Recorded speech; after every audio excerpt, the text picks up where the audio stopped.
Yes friend, welcome to here my YouTube channel. And हम लोग यहाँ पे 12 क्लासेस का लिटरेचर वाली बुक को कवर कर रहे हैं, जो मैं पिछले क्लास में एक वीडियो बना करके दिया था और एक टॉपिक को इंडियन सिविलाइजेशन एंड कल्चर वाले टॉपिक पे कुछ मैंने पैराग्राफ को कवर किया था।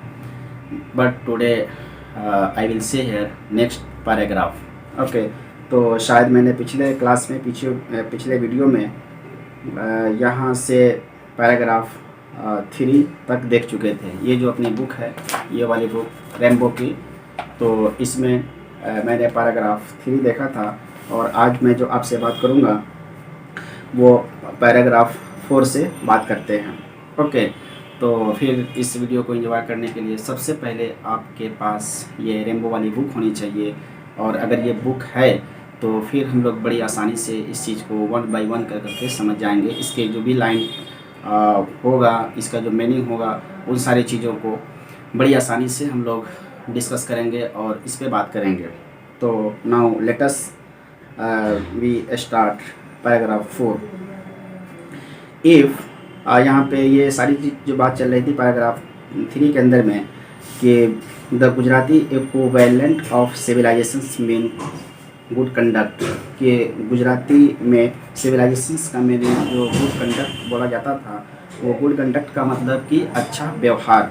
ओके, तो इस तरह से आज हम लोग पैराग्राफ 4 पर देखते हैं, और पैराग्राफ 4 में ये है कि if this definition be correct, अगर ये डिफिनेशन करेक्ट है। ओके, महात्मा जी बोल रहे हैं कि if this definition be correct, अगर ये डिफिनेशन सही है, देन इंडिया, तब इंडिया के as so many writers have shown, कि इंडिया के जो बहुत सारे राइटर्स हैं उसने ये लिखा है, इसने ये बताया है कि has nothing to learn from anybody else, कि हमें दूसरे से सीखने की ज़रूरत नहीं है। ओके, एंड दिस इज, और ये ऐसा ही है, एज इट शुड बी, जैसा ये होना चाहिए।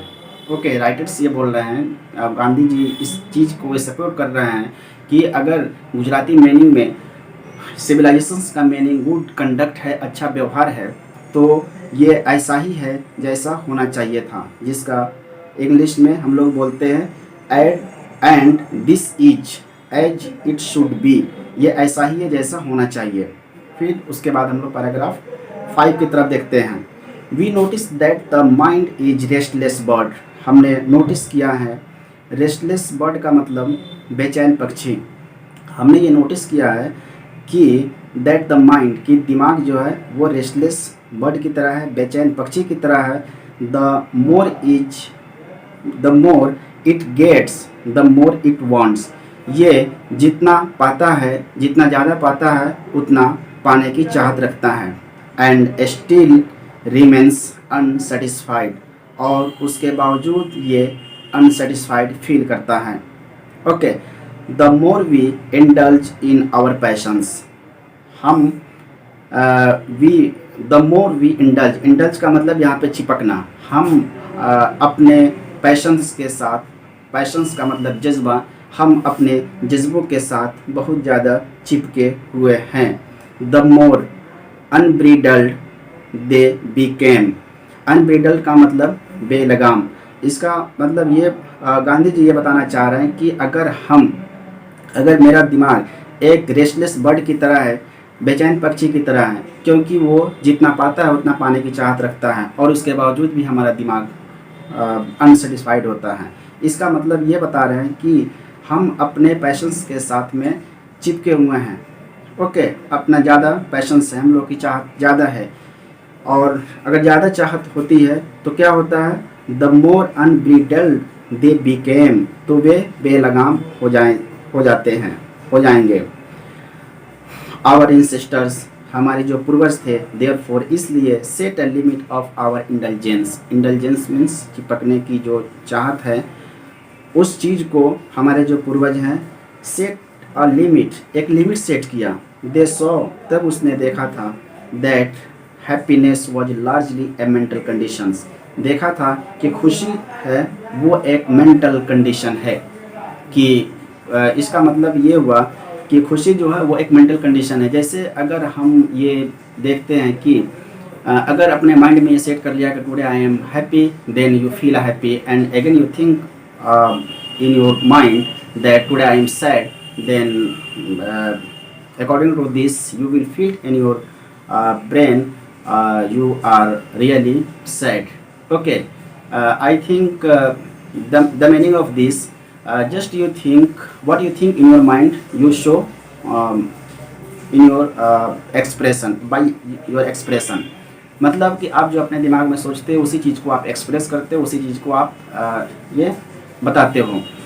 मतलब इसमें यही चीज़ रहा कि अगर सारा चीज़ आपके ब्रेन के ऊपर में डिपेंड करता है, आपके माइंड के ऊपर में डिपेंड करता है कि आपके माइंड में क्या चल रहा है, किस तरह से आप सोच रहे हो उस चीज़ को। ओके, तो उसी का मतलब ये रहा कि they saw that happiness was largely mental condition, कि वे लोग देखे थे कि खुशी जो है वो एक मेंटल कंडीशन है। A man is, paragraph 6 number का देखिएगा। ओके, बुक आप ज़रूर फॉलो कीजिएगा, अगर बुक आपके पास में होगा तो फिर बड़ी अच्छे से आप इस पैराग्राफ को मीनिंग के साथ में समझ पाएंगे। A man is not necessarily happy because he is rich, एक आदमी ज़रूरी नहीं कि वो खुश है क्योंकि वो अमीर है। ओके, और unhappy because he is a poor, और अगर नाखुश है तो ये ज़रूरी नहीं कि वो गरीब है। The rich are often seen to be unhappy, मालदार लोगों को अक्सर, ऑफन मीन्स यहाँ पे अक्सर, मालदार लोगों को अक्सर नाखुश देखा गया है। The poor to be happy, और गरीबों को खुश देखा गया है। Millions will always remains poor, लाखों लोग हमेशा गरीब होंगे। Observing all of this, Mahatma ji ये बोल रहे हैं कि यहाँ पे हज़ारों लोग, जो बाकी के हज़ारों लोग हैं, ये सब के सब उसमें अधिकतर आपके पास गरीब होंगे और वो लोग पुअर होंगे। ऑब्जर्विंग ऑल ऑफ दिस, और इस सब के ऑब्जर्विंग के बाद our ancestors disordered us from luxury and pleasure. Disordered का मतलब यहाँ से हटा लेना। ओके, आवर एंसेस्टर्स, हमारे जो पूर्वज हैं, वो हमसे हटा लिया, वो हमसे छीन लिया लग्जरीज एंड प्लेजर, वो आराम वाली ज़िंदगी और खुशी को। We have managed with the same kind of plough as exist thousands of year ago, कि हमने अपने आप को मैनेज किया किस तरह से, जैसे हम लोग हज़ारों साल पहले खेत जोतते थे। We have retain the same kind of cottage, और हम लोग, रिटेन का मतलब यहाँ से रखे रहना। ओके, मतलब वी हैव रिटेन, और हम लोग रखे हुए थे सेम काइंड ऑफ कटेज, जो हज़ारों साल पहले हमारे पास झोपड़ियाँ थी, उस टाइप की झोपड़ियाँ हम लोग आज भी रखे हुए थे। या that we had in formal times, जो पहले के समय में था। And our intelligence educations remain the same as a before, और हमारा जो इंडिजीनियस का मतलब कि इंडियन, इंडिजीनियस का मतलब इंडियन, इंडिजीनियस एजुकेशंस का मतलब कि इंडियन जो एजुकेशंस था वो भी बाकी है जैसे वो पहले था। We have had no system of life crowding competition. Crowding competition का मतलब, क्रोडिंग का मतलब यहाँ से खा जाने वाला, बर्बाद करने वाला। ओके, तो we have had no system of life crowding, और हमारे पास कोई सिस्टम नहीं थी जो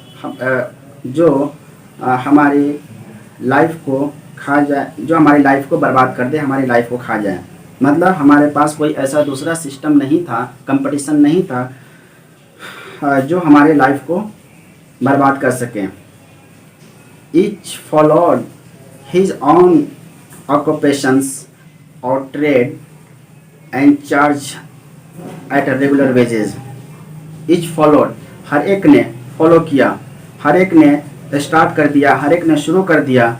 हिज ऑन ऑक्यूपेशंस, अपने वो रोज़गार को, ऑक्यूपेशंस मीन्स उसका काम जो है, वो उस चीज़ को जो वो करते थे कि अपने काम को वो स्टार्ट कर दिया। ट्रेड्स मीन्स बिजनेस को, अपने बिजनेस को भी स्टार्ट कर दिया वो लोग जो थे वहाँ, इंडियन जो लोग थे।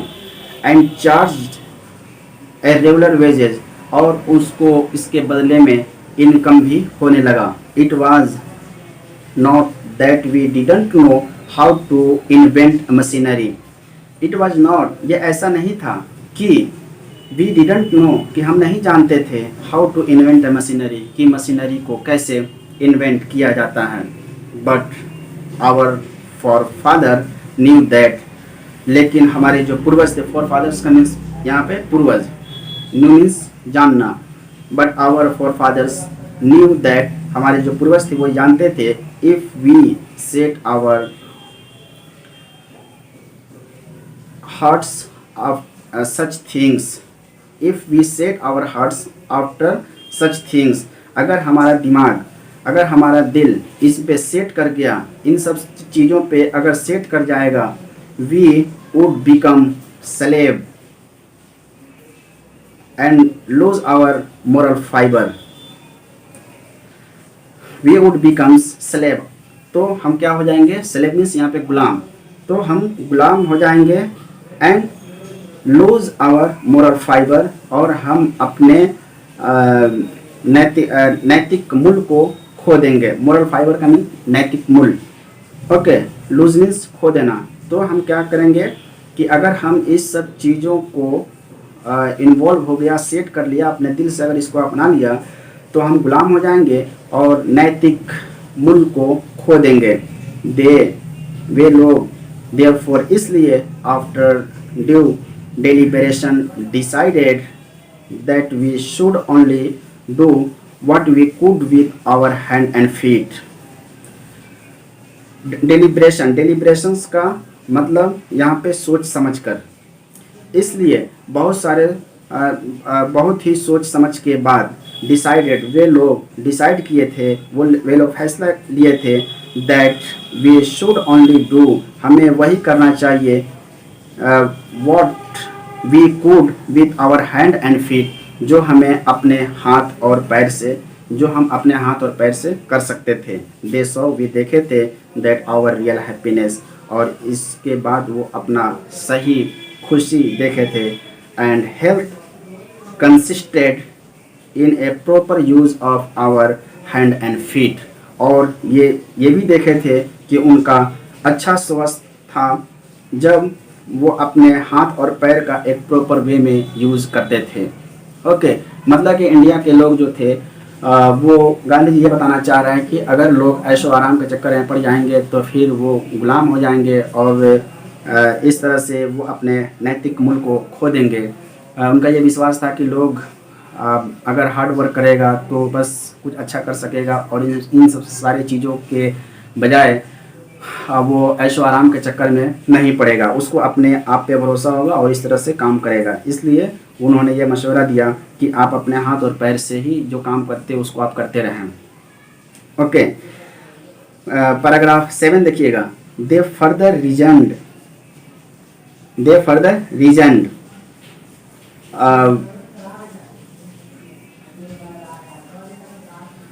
आगे, दे फर्दर रीजन, वे लोग आगे ये रीजन दिया, ये कारण दिया, दैट लार्ज सिटीज वेयर अ एस्नॉर का मतलब फंदा, कि ये एक फंदा है जो बड़े सिटी में पाया जाता है। लार्ज सिटीज वेयर एस्नॉर, कि बड़ी जो सिटी में, बड़ा जो सिटी है उसमें एक फंदा है, बड़े सिटी में ये फंदा है। And useless encumbrance, and that people would not be happy in them। encumbrance का मतलब कि बोझ, और ये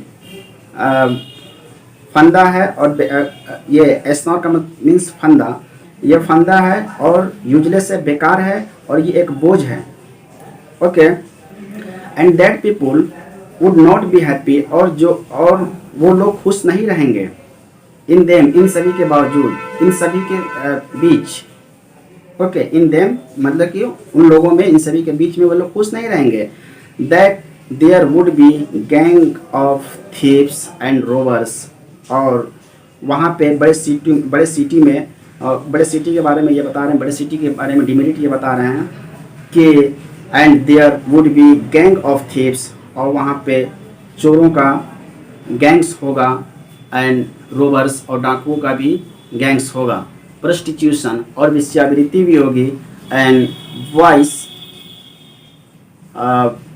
flourishing and voice flourishing in them, और उसमें बुराइयां भी फैलेगी। And that poor man would be robbed by rich man, और द पुअर मैन, और ये गरीब लोग वुड बी रोब्ड, लूटे जाएंगे बाय द रिच मैन, गरीब लोगों अमीर लोगों के द्वारा। मतलब ये बता रहे हैं कि वहाँ पे चोरों का, डाकुओं का एक झुंड होगा, प्रोस्टिट्यूशंस होगा, और वो अपने इस बुराई को, वॉइस फ्लोरिशिंग का मतलब कि वहाँ पे बुराई उसके अंदर में फैलेगी, और गरीब जो लोग होंगे वो लूटे जाएंगे बाय रिच मैन, अमीर लोगों के द्वारा। दे वेयर वे थे देयरफॉर, इसलिए सेटिस्फाइड विथ स्मॉल विलेज, इसलिए वो लोग अपने छोटे घर में ही खुश थे। Okay, thank you for this, and again I will meet my next video. So I would like to say, if you are watching my video, then don't forget to subscribe. If you will subscribe, then I will be motivated to you, and again I will try to for giving my best. Thank you so much.